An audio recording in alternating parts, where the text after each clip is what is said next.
झारखंड में नोटों के पहाड़ मिल रहे हैं, नोटों के पहाड़। नोटों का ये पहाड़ जिससे गिनने में मशीनें हांफने लगी। कैश का ये अंबार जिसे समेटने में अफसर थक गए। क्या ये पैसा चुनाव में खपाया जाना था? करोड़ों रुपए कहां पहुंचाने थे? क्या वोटर को खरीदने के लिए इस काले धन का इस्तेमाल होना था? क्योंकि कल तीसरे दौर की वोटिंग है। उसके चंद घंटे पहले ईडी ने झारखंड में कैश कांड का भांडाफोड़ कर दिया। सोरेन सरकार के मंत्री और कांग्रेस नेता के करीबी से 30 करोड़ से ज्यादा कैश जब्त कर लिया और गिनती अभी जारी है।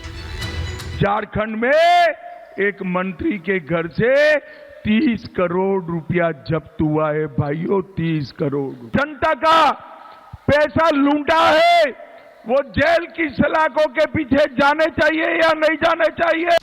दिसंबर 2023 में कांग्रेस सांसद की अलमारियों ने 350 करोड़ उगले थे और अब मतदान से ऐन पहले आरोप है कि जहांगीर के ठिकाने ने आलमगीर के खजाने से पर्दा उठा दिया। लेकिन सियासत तो बेपर्दा शहादत को लेकर भी हुई है। जम्मू कश्मीर के पुंछ में एयरफोर्स के काफिले पर हमला हुआ। एक जवान ने देश के लिए कुर्बानी दे दी, लेकिन कांग्रेस के नेता चरणजीत सिंह चन्नी को ये बीजेपी की स्टंटबाजी दिखती है। ये सारे पहले से तैयार करके हमले करवाए जाते हैं। ये बीजेपी को जिताने का एक स्टंट होता है। इनके बयान आतंकवाद को प्रश्रय देने वाले, राष्ट्रीय सुरक्षा के साथ खिलवाड़ करने वाले, भारत के बहादुर जवानों की शहादत को अपमानित करने वाले हैं। चन्नी ने आतंकियों के हौसले बढ़ाकर शहादत का अपमान कर दिया, तो उनसे 2 कदम आगे बढ़ते हुए फारूक अब्दुल्ला फिर पाकिस्तान की बोली बोल रहे हैं। जब मोदी सरकार पीओके को लेने का दावा कर रही है, तो इंडिया अलायंस के नेता पाकिस्तान का दम दिखा रहे हैं, एटम बम का डर दिखा रहे हैं। डिफेंस मिनिस्टर कह रहे हैं तो करें, हम कौन से रोकने वाले हैं। ये भी याद रखे वो भी चूड़ियां पहने हुए नहीं है, याद रखिएगा। उनके पास भी एटम बम है, याद रखिएगा। फारूक साहब, आप भुला गए 71 का युद्ध, भुला गए करगिल युद्ध, भुला गए। अगर पाकिस्तान चूड़ी नहीं पहना है तो नरेंद्र मोदी अगर थोड़ा सा आंख दिखाएगा तो पाकिस्तान नाश हो जाएगा। इंडी गठबंधन के नेताओं पर पाकिस्तान की छाप है, उनके बयानों पर। और छाप ही नहीं है, उनकी एक एक आवाज में पाकिस्तान की गूंज नजर आ रही है। वो उसके सुर में सुर मिला रहे हैं।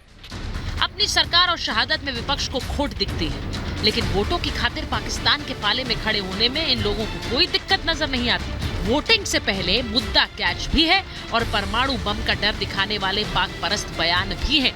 और क्या इन्हीं पर होगा तीसरे चरण का भीषण रण? Bureau report, Republic Bharat.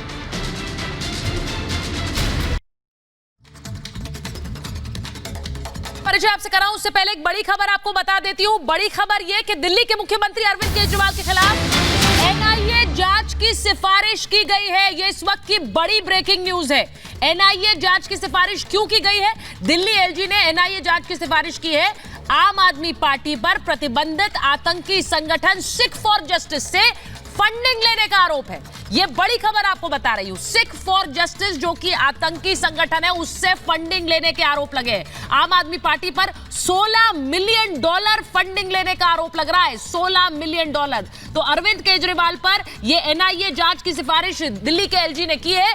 क्यों की है? कि आतंकी संगठन सिख फॉर जस्टिस से इन्होंने पैसा लिया और जैसा मैंने कहा उस फंडिंग को लेकर अब $16 मिलियन फंडिंग के आरोप लग रहे हैं। $16 मिलियन लिए गए और आम आदमी पार्टी के लिए लिए गए और एक ऑर्गेनाइजेशन जो कि आतंकी संगठन है, जो कि एक बैंड संगठन है, उससे पैसे क्या अरविंद केजरीवाल ने लिए।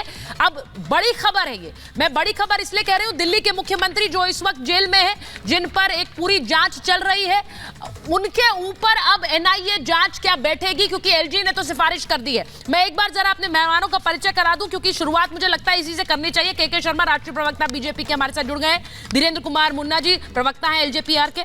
दुष्यंत नागर जी राजनीतिक विश्लेषक स्टूडियो में है। प्रियंका भारती जी आरजेडी की प्रवक्ता है और प्रोफेसर अखिल स्वामी है राजनीतिक विश्लेषक है स्टूडियो में। बहुत बहुत स्वागत आप सबका।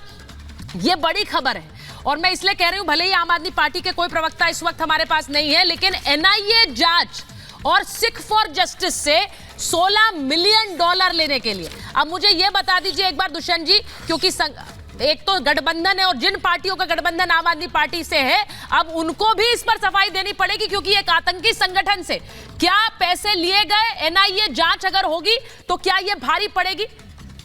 देखिए, आतंकवाद का, आतंकवादी संगठन का इंडिया अलायंस और उसके समर्थक कभी कोई समर्थन नहीं करते। समर्थन तो आप आम आदमी पार्टी का भी नहीं करते थे। आम आदमी पार्टी का मुद्दों के आधार पे गठबंधन है और जांच करने के लिए अगर एलजी साहब ने कहा आप जांच करिए, जांच का हम स्वागत करेंगे।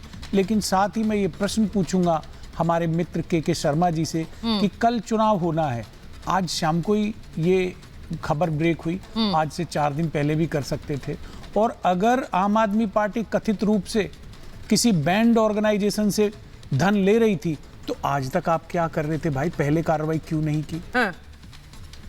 अच्छा, बैंड ऑर्गेनाइजेशन से धन ले रही थी तो इन्होंने कार्रवाई क्यों नहीं की है? मैं एक बार फिर बता रही हूं, ये बड़ी खबर इस वक्त की है जहां एक तरफ कैश निकल रहा है, वहीं दूसरी तरफ कैश लेने के आरोप लग रहे हैं, तीसरी तरफ आरोप बयानों के भी लग रहे हैं। के शर्मा जी, जरा इस पर एक बार आपसे रिएक्शन ले लेती हूं क्योंकि खबर तो दूसरी है डिबेट की, लेकिन ये खबर अभी अभी आ गई है और ये बड़ी खबर है कि एक आतंकी संगठन से पैसे लिए गए, $16 मिलियन लिए गए और ये फंडिंग हुई है। इसकी सिफारिश एलजी साहब ने कर दी है कि जांच हो इस पर।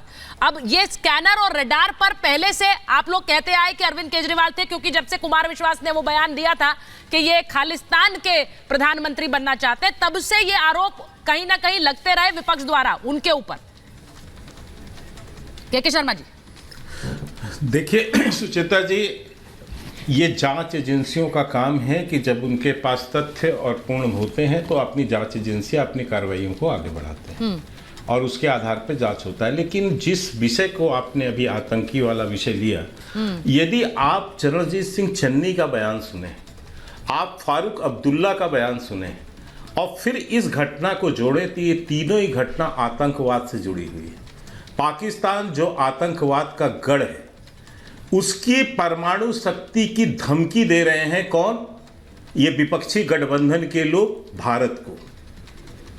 चरणजीत चवन्नी जो चवन्नी हैं, जो पता नहीं चन्नी चन्नी साहब जो हैं, वो बता रहे हैं कि ये स्टंट है, पुलवामा का घटना और जो भारत ने एयर स्ट्राइक किया, आतंकवादियों को पाकिस्तान के घर में घुस के मारा है, ये उसके विरोधी हैं और पाकिस्तान के समर्थन में खड़े हैं कि साहब क्यों भारत ने घुस के मारा, ये उसका विरोध कर रहे हैं।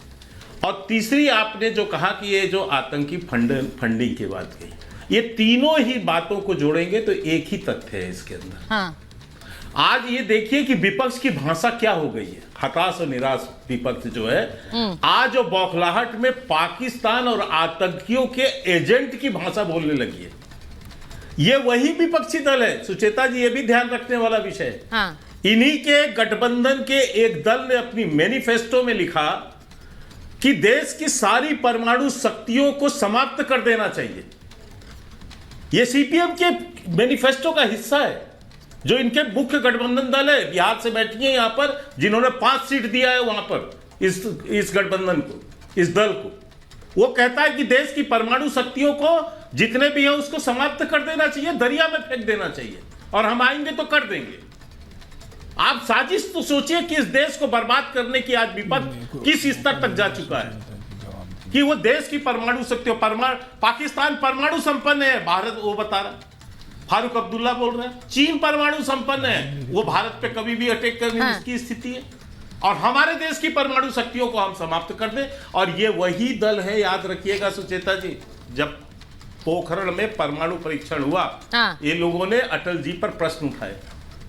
ये वही कांग्रेस है जो भारत को परमाणु शक्ति संपन्न राष्ट्र नहीं बनना देना चाहती थी। ये देखो, उस समय प्रश्न उठाया इन लोगों ने कि क्यों किया। तो ये आप ये समझ लीजिए कि इनकी सोच क्या है। ये पाकिस्तान से जाकर सहायता मांगते हैं कि मोदी जी की सरकार को समाप्त करना है।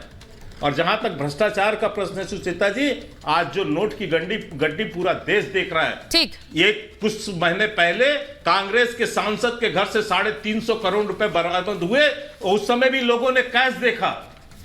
मैं कल के लिए पूछना चाह रही हूँ, कुछ घंटे बचे हैं वोटिंग में के शर्मा जी, कुछ घंटे बचे हैं और बीजेपी आरोप ये लगा रही है। मैं भी बोल देता हूँ, इसके बाद बुलवा लीजिएगा। ना ना ना, मैं उस पर ही बोल बोलिए देता बोलिए हूं। बोलिए एक बोलिए। मात्र हाँ लालू प्रसाद यादव स्वतंत्र भारत के ऐसे भ्रष्टाचारी सजायाफ्त नेता हैं जो मुखिया का चुनाव नहीं लड़ सकते। अब पूरा परिवार में प्रियंका जी आधे बैठी हैं। सदस्य भ्रष्टाचार के मामले में जेल से बेल में।